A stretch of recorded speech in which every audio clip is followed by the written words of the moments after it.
Vitet e fundit situata e blegtorisë në qarkun e Shkodrës nuk është ajo e duara, kjo për disa arsye siç është rritja e kostove për mbashtimin e baktive, por edhe emigrimi i të rinjve nga zonat rurale. Por ajo çka vëret sipas shërbimit veterinar është tendenca e fermerëve për shtimin e numrit baktive. Pranojmë që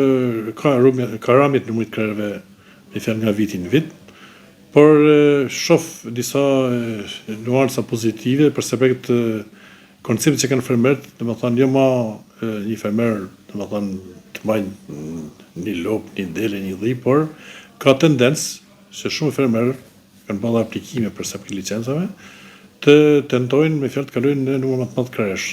Se natyrisht me fjalë nëse një fermer marr një lop, domethënë përfitimi ka për të kanë vetëm për familjen e tij, nuk mund të dalë në treg ai. Por nëse do të mbaj 10 krerë lop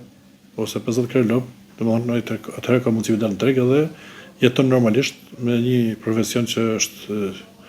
domethënë kushtet e fshatit, kushtet të rëndë që ka Shqipëria, vendi jonë dhe qarku jonë, domethënë është i vendi burim jetese, domethënë.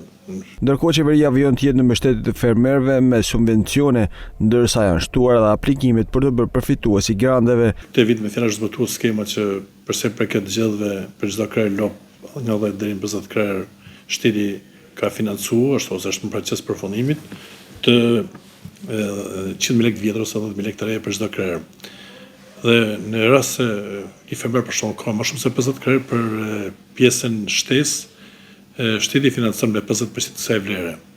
Po kështu këtë vit ka pasur rësi dhe fakti që janë financuar edhe viçat, fermerët kanë interes